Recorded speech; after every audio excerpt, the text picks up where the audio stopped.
How's it going, guys? Welcome to this episode of my Godzilla series review, and in this episode I'll be reviewing King Kong vs. Godzilla. King Kong vs. Godzilla is the third film in the Godzilla franchise if you don't count Godzilla King of the Monsters, and it came out in 1962, which is a couple years after the other two films. And the movie is exactly what the title says. It's King Kong vs. Godzilla, and that's pretty much the whole movie. Now, there's actually a lot more to it. Like, they go to Skull Island, to see King Kong, and then King Kong ends up seeing Godzilla, and they end up fighting, and it's really cool. The hell is that? Oh my god, this movie is so ridiculously cheesy. It's really fun to watch. I will definitely give it that. It's definitely one of the most cheesiest Godzilla films out there, I would say. It's very strange, the stuff they do in this movie. Like, they fight a giant squid. It's literally just like a giant squid. It's a squid. They film the squid, and then they have like a green screen or a blue screen or whatever. Like, you could see the green screen like up on their heads, and like it's just so ridiculous. And they use like all these props and stuff, and the giant squid is just like, I don't know, man. I don't know about this one. No, I'm kidding. This movie was very fun. I really had a good time watching this film because it's so dang silly. Like, it's cheesy. There really is no other word to describe it because that's what it is. But despite all the cheesiness and, goofiness of the film, the part where Godzilla fights King Kong is actually pretty cool. I really like those parts. I think he fights him, like, maybe 3 times.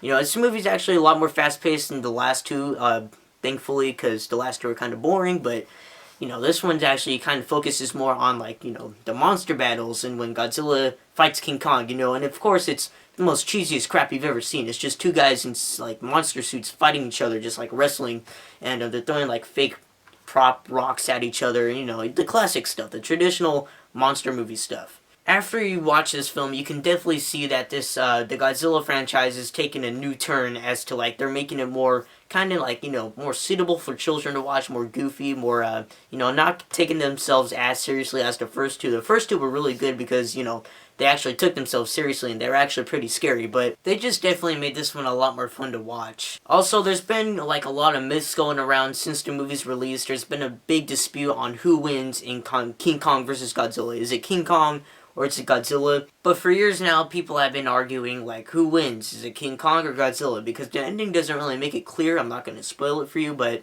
just watch it for yourself and you take a guess. But other than that, King Kong vs. Godzilla is it's a lot of fun, it's a lot of fun to watch. It's really cheesy, very goofy, like I said, like 1,000 times already, but, there's nothing really else much to say about it or describe it because that's what it is. And, overall, I'm probably going to give King Kong vs. Godzilla 4 Godzillas out of 5 because I had a lot more fun watching this one than the last one. The last one was kind of boring, but this one's kind of boring too, but, it's a little bit more on the goofy side. It's a little bit more entertaining, and it doesn't take itself as seriously, and I kind of laughed throughout the whole thing, so that's probably why I liked it a lot more, but, So yeah, King Kong vs. Godzilla, it's pretty fun, give it a watch, definitely. Alright, thank you guys so much for watching this review. Stay tuned for my next review, where I will be reviewing Mothra vs. Godzilla, and I will see you guys later.